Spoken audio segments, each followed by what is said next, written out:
Well, good morning, good afternoon, good evening. I'm not quite sure what part of the country you're in, but it's like afternoon here, so I don't know why I started with good morning.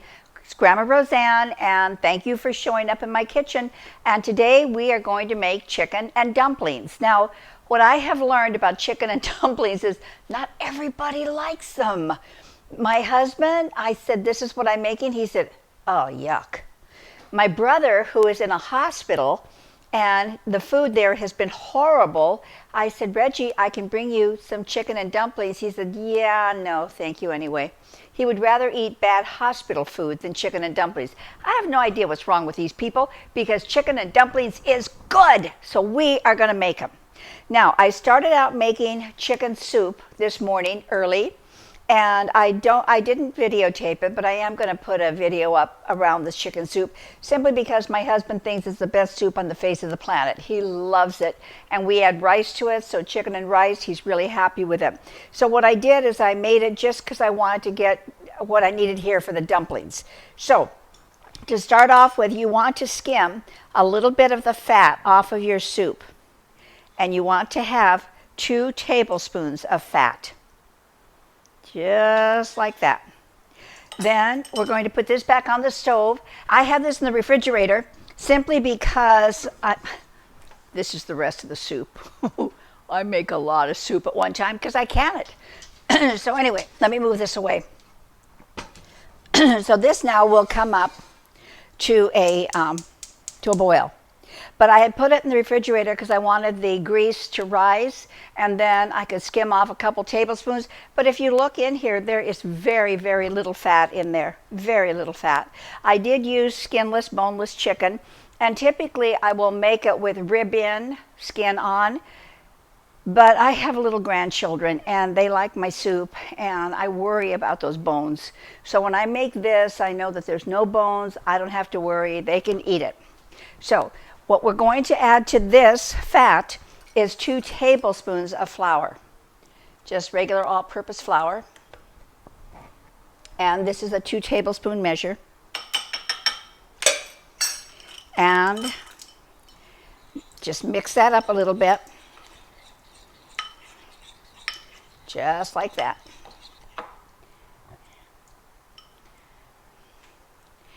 And as soon as our soup comes up to temperature, I'm going to put 2 tablespoons of hot stock in there, but I have to let that come up to temperature. So in the meantime, we're going to start on actually making the dumpling. All right, now you need 1/2 cup of whatever you want. It can be sour cream, it can be creme fraiche, it can be yogurt, it can be buttermilk. Whatever you have on hand. Well, I just have a lot of sour cream, so I'm using sour cream. And by the way, I just did a video. It'll be posted in the next couple days on how to make creme fraiche. So if you haven't done that, you might enjoy watching that video. It's really good stuff. Okay. Then we need 1/2 cup of milk.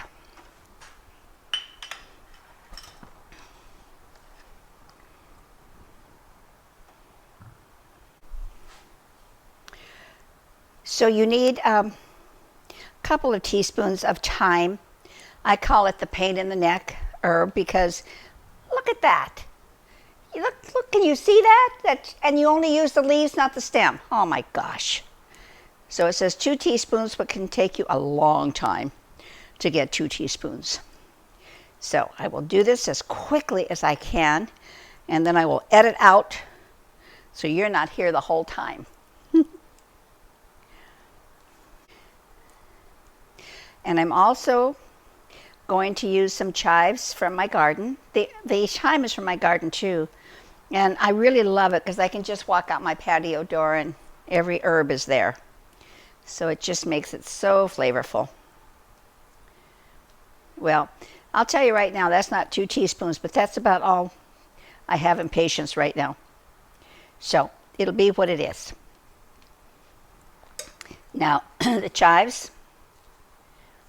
I love chives. And you can pretty much put whatever you like in here. If you really enjoy leeks, this would be a really nice time to do some leeks in here.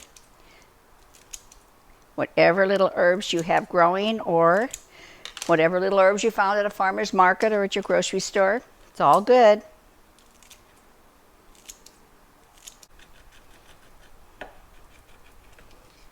Isn't this a handy dandy little tool? I love this thing. Then we need 2 eggs.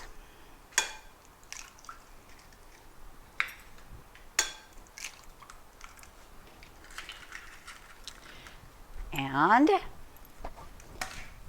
my whisk. So whisk this up so you get all nice incorporated.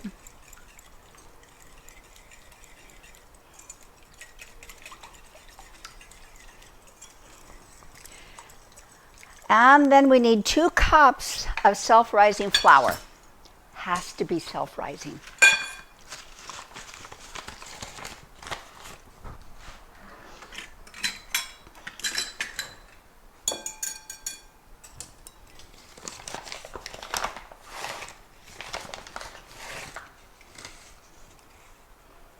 One.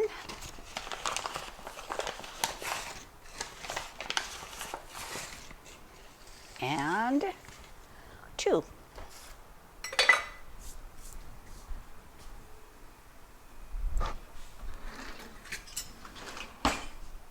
Then you just want to mix that up. You don't want to over mix on this, just until it's well incorporated.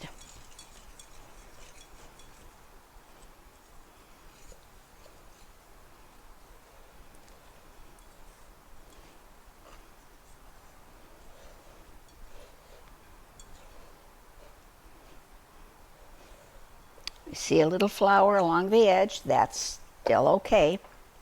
The main thing is you do not want to over mix this. Did you see how fast that was? That was lightning fast. I'm just making sure I've got all the flour on the bottom picked up. Now we want 2 tablespoons of this liquid. It's boiling very nicely.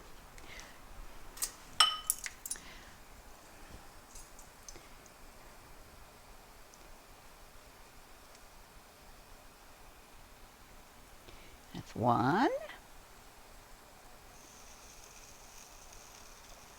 2.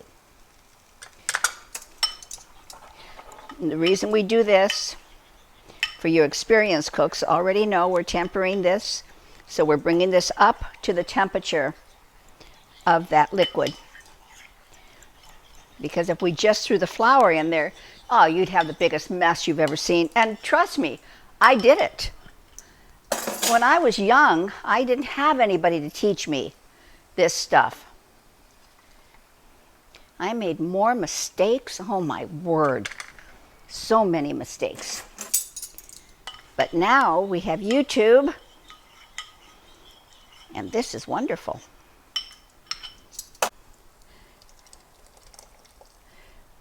But don't expect that this is going to totally thicken, but it will give it a little bit of stability, just a little bit.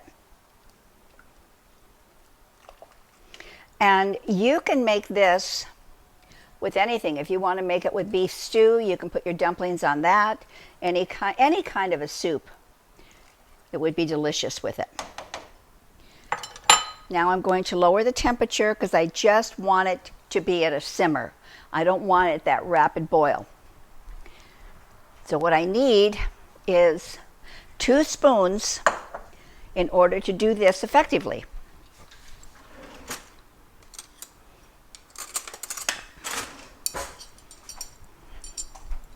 Okay, you see how it's come down to where it's just like a nice little simmer here? That's what we're looking for. So what you want to do is just scoop this up and drop it in.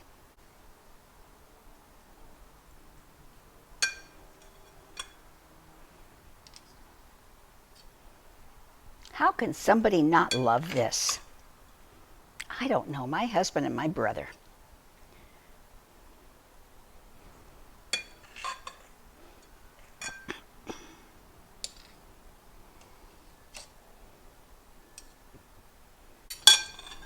Then we need to put a lid on it. You still want to keep it at a simmer, not a boil.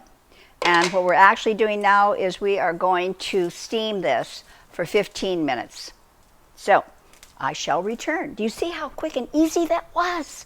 I love things that are like that. All right, I'll be back in 15 minutes. In the meantime, I'll clean up my mess. Well, they have been cooking now for 15 minutes. So you can see how incredibly fast this was. I mean, it took us no time at all for the ingredients. Now take a look at that, will you? Whoa, that is fantastic. Now we want to make sure that they're cooked all the way through. So take a skewer and just go through. And if it comes out clean, and it did, they are done and ready to serve. So I think we need a taste of this, but as you can see, it's boiling, boiling, boiling hot right now. So what I'm going to do is just shut the stove off. I'm going to put some in a little serving dish, and then I will be back when it's not at 212 degrees burning my mouth, and we'll have a taste of it. Okay, now for the fabulous taste test. And I know it's going to be good. Here we go.